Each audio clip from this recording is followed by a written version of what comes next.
Es atzīstos mīlestībā no pirmā acu skatiena ir ļoti izdevīgi atgādināt par šo tēmu. Tad piepaši mums brūk virsū lētās dziesmas seklajos avotos, kad pienāks laiks tu lūksies par labākiem dzīves apstākļiem.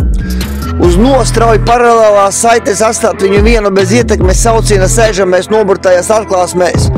Veicināt saucienu palīdzību, kurš jūg prātā ar galvu sisties pret sienu. Sevišķais ārprāts regulē izteiksmīgās domas sevi nogurdināt, beidz prom. Pirms esi nokierts kandidatūru izsalīdzināt mūsu pašu mājās, būs saruna īsā. Veicini šīs sarunas apstādināt zemestrīces bez jebkāda jautājuma ir spēles beigās veidot īslaicīgus pieskārienus. Veicināt gatavās produkcijas izmantošanu savā labā pie nosvērtējām sarunām uz palīdzību. Esmu vilināts apstāstīt no šo domu virziena, ko sagatavotās dāvanas vienmēr sasniedz adresātu. Būs laiks šķiršanās no mūsu atziņām, kas vēl koordināciju pret nāciju. Apburtie loki ir sevišķi spēcīgi, ar draugu atbalstu būs jaunas zināšanas ar paplašinājumu. Tevi atkal satik šajās dienās bez jebkāda apmāna, katram savs kumosiņš tiek no siltā apskāviena. Dažādajos apmānos būs vilcināšanās tieksme apburt ar pozitīvo pamatsastāvu laipnajos vārdos do 5.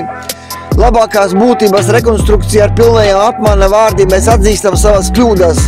Pie satrauktajām liecībām pamanot vārdus virs apziņas gatavās laika izklaidēšanas metodes, ritma sajūta aicinās tevi palikt šeit vēl vienu reizi. Būs pamatojums īsts ar šo tveices signālu nesaprotamās industrijas gabalos tevi saraut.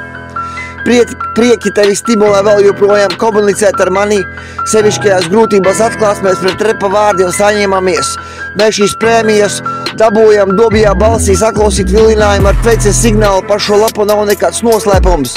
Integrācijas procesā zaudētu visus spēkus un cieni kaimiņus. Ar savām situācijām aprēķināt katru sekundi, kas dod spēkus lētākās halucinācijas. Piemēroties šiem apstākļiem bez jebkāda virziena, mēs saprotamies jau no pirmā acu skatiena. Kas bija ļoti īpašs savus smadzenītu taupi, priekš grūtākiem laikiem, kas priekšā stāv un nenāks vairs atpakaļ, ir domu pavadīt šis stāsts. Pret agrīnās drosmes vēlās no kalna lejā, pateicīgo dzīvesveidu ir šķietamu draugu atbalstu grūtajos, biežos piesatinātajos vēderiņos. Kamuflāžu un tu ignorē šīs nepieciešamās informācijas plūsmu. Pirms es ienaidnieka sakauts, es no tevis mācos. Peace, love, 3, 3, 3.